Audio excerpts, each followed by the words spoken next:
Je suis Thomas Uriez, le fondateur de la marque 1083. C'est une marque que j'ai créée en 2013 en financement participatif.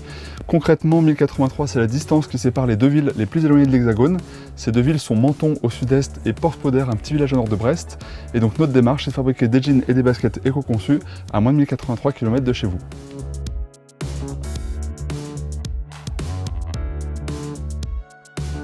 L'aventure a commencé en 2007 dans la maison du cousin de mon grand-père, une maison de famille située à Romans en face d'un grand centre de magasins d'usine Marc Avenue, dans lequel j'ai créé une boutique de vêtements écologiques et équitables pour rassembler toutes ces marques qui faisaient des vêtements avec une démarche plus intéressante. Au bout de 4-5 ans, j'ai commencé à maîtriser ce métier de commerçant. Malheureusement, pas mal de mes fournisseurs ont fermé. Et du coup, pour ne pas fermer moi-même, j'ai décidé de créer ma propre marque de jeans, la marque 1083. On espérait vendre 100 jeans, on en a vendu plus de 1000 en 2 mois, donc c'était vraiment une énorme surprise parce qu'en 2013, le Made in France n'était pas super à la mode et le financement participatif commençait tout juste. Et donc de cette ambition de vendre 100 jeans en 2013, on est passé, en 2020, on va certainement vendre plus de 60 000 jeans. Pour autant, ces 60 000 jeans vendus par 1083 en 2020, c'est une goutte d'eau, même une vapeur d'eau dans le monde du jean en France, puisque le marché français, c'est 88 millions de jeans. Donc ça permet de mesurer à quel point on a des progrès à faire.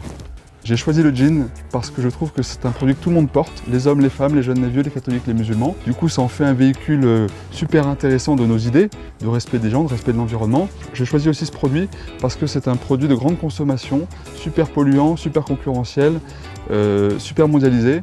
Et du coup, réussir à le faire localement, je trouvais que c'était un défi hyper intéressant. 1083, on est basé à Romans-sur-Isère, la capitale de la chaussure. Et donc, on a une culture, une identité qui est très liée à la mode et à l'industrie.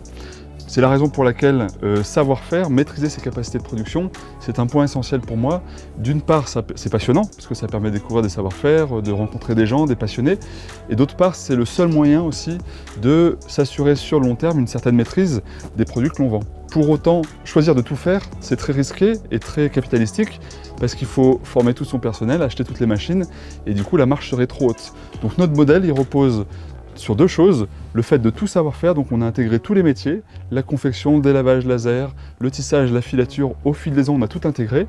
Pour autant, chacun de ces métiers-là, en plus de savoir les faire, on les fait faire, c'est-à-dire qu'on partage le travail.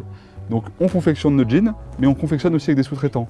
On tisse nos propres denimes dans notre tissage dans les Vosges, mais on tisse aussi chez d'autres tisseurs français. Et tout ça crée une organisation en réseau où on est résilient parce qu'on est interdépendants les uns avec les autres. Une de ces étapes est évidemment tout le temps faite en France. La filature, c'est dans les Vosges, la teinture, c'est dans la Loire ou dans les Vosges, le tissage, c'est dans la Loire, dans les Vosges ou à Romans, la coupe, c'est à Bobigny, à Marseille ou à Romans, la confection, c'est à Bobigny, Marseille, Romans ou même dans le centre de la France, etc., etc. Tout est tout le temps fait en France. Au niveau commercial, cette stratégie de résilience, elle est aussi en place. C'est vraiment super important pour nous de créer une entreprise durable. C'est la raison pour laquelle 50% du chiffre d'affaires est réalisé sur Internet, 50% du chiffre d'affaires est réalisé en point de vente physique. Quand le web marche très bien, eh bien en fait on investit sur les magasins pour qu'ils restent à 50%. Quand les magasins marchent très bien, on investit sur le web pour que le web rattrape son retard et reste à 50%. Grâce à ça, quand il y a des grosses crises comme la crise du coronavirus, eh bien, il y a toujours un des deux canaux de distribution qui est présent pour conforter l'autre. Et si demain il y a un grand bug informatique international qui fait qu'il n'y a plus de vente internet, eh bien, on sait qu'on aura nos magasins pour apporter un minimum d'activité à notre entreprise et ainsi lui permettre de durer quoi qu'il arrive. Ce qui est intéressant dans la mode, c'est que quand je suis arrivé dedans, moi je pensais que c'était vraiment un enjeu purement utilitaire, de ne pas être tout nu, de ne pas avoir froid. Je pensais aussi que c'était très superficiel, j'avais presque du mépris pour cette consommation frénétique qu'on a tous de la mode.